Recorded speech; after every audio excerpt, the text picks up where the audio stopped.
Born in Italy circa 1181, Saint Francis of Assisi was widely known for drinking and partying in his adolescent years of his life. He spent nearly a year in prison waiting for his father to pay his ransom, and that is where he began receiving visions from God. After hearing his call, he left behind his life of material possessions and became a devotee of the Christian faith. Saint Francis of Assisi's prayer life was quite extraordinary and intimate. To Francis, being in the presence of Christ was a love affair. He loved being in the presence of his Father so much that he would be torn between devoting himself to his contemplation instead of his real active life. Just found that prayer brought him his utmost comfort. Prayer was his source of strength and faith. He depended completely on God, and he understood that a great relationship with God needed to have lots of prayer. Intelligently, he placed prayer at the apex of all of his daily spiritual exercises. St. Bonaventura writes, "Prayer was his sure refuge in everything he did. He never relied on his own efforts, but put his trust in God's loving providence and cast the burden of his cares on him in insistent prayer. He was convinced that the grace of prayer was something religious should long for above all else. No one, he declared, could make progress in God's service without it. Francis would make the groves re-echo with his sighs and bedew the ground with his tears as he beat his breast and conversed intimately with his Lord in hidden secrecy. Here he defended himself before his judge. Here he spoke with his lover." Frequently, while praying, St. Francis would be enthralled in ecstasy. When Francis felt the Spirit drawing closer to him, he would always accept God, enjoying his presence for as long as God permitted. His euphoria would come in different forms, often experiencing what was beyond human reason. One time he fell into a trance and rode through the town of Borgo San Sepolcro like a corpse, while the townspeople touched and pulled him, even cutting off little pieces of his tunic as souvenirs. After leaving the town, Francis asked when they would be arriving at the city they had just ridden through. Ecstasies of this sort would also occur in community where he and his companions were rapped out of themselves and lay on ground like dead men, completely unconscious. Francis started to live out his vocation in 1208 when his father brought him to the local bishop to have Francis return all of his luxuries. Without hesitation, Francis disrobed in front of the bishop, saying that he could now say in complete honesty, "Our Father who art in heaven." That day marked the beginning of his sainthood. Francis attended a Mass on February 24th, 1208, where his vocation was made even more clear. The words of St. Matthew spoke to him and said, "Take no gold or silver or copper in your wallet, no bag for your journey, nor 2 tunics or sandals or a staff." Francis took this calling to heart and admitted himself to absolute poverty, wandering through village to proclaim the gospel to all. He stressed God's mercy and repentance. He gave his soul and heart out to the poor, becoming friends with them. As you may witness all around you, American culture makes it easy to follow the crowd and fall into many major sins.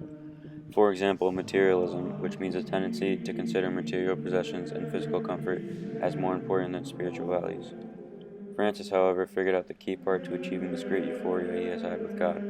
This was to drop all materialistic things in life to become a greater in spiritual values.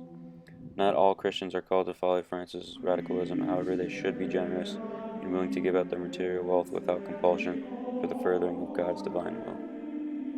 Not only did he become poor, but he gave an abundance of aid to the poor.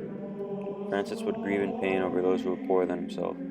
Even in his adolescent years, he felt compassion for the less fortunate and gave charity to the beggars freely. In one instance, he found a fellow brother accusing a beggar of being wealthy, claiming that he was merely posing as a poor person. Francis demanded that the brother strip bare naked and kiss the beggar's feet and to ask for forgiveness. Francis was also known for caring for the unhealthy. Even though he was terrified of their diseases that were sometimes contagious, he visited the lepers and cared for them. He found his heart reaching out to the rejected and beggars of society so he could let them witness the love of Christ. His heart was one of a faithful minister filled with passion. Francis, trying to imitate God, was in quest to care for those the Savior cared for. He was not satisfied relishing in the ecstasy of the contemplative, so the love given to him by God was used to care for the other less fortunate. Francis of Assisi was a missionary in addition to all of his other duties. He preached throughout the countries of Europe, preaching to the people about the gospel. He sent some of his fellow saints to France, Germany, and Spain, where many of them met their end. They were all martyrdoms, willing to die for the preaching of the gospel. Francis was also in search for martyrdom, to be inseparable from the passion of Christ by sacrificing his life. Francis sought to preach the Christ message to the Muslims and even found himself in Syria to preach to the Sultan. Francis preached to these new religions or foreign people. He did not change his language. That is because he preached without the bitter audacity of many other prophets. St. Francis preached with no words at all. He let people know how great the gospel was by showing them the way of his life.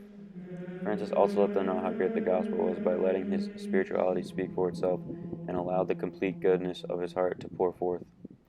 Francis's life was his preaching, therefore he did not need to use any oral skills he had or manipulate the mind for man to share the Spirit of God.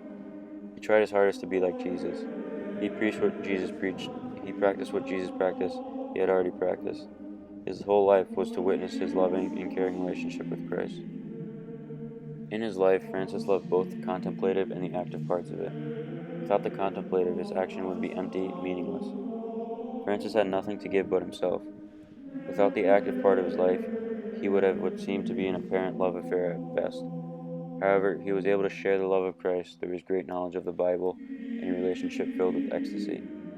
His relationship with God pressed him to make very tough decisions, such as offering up all of his earthly possessions and living in a life of poverty.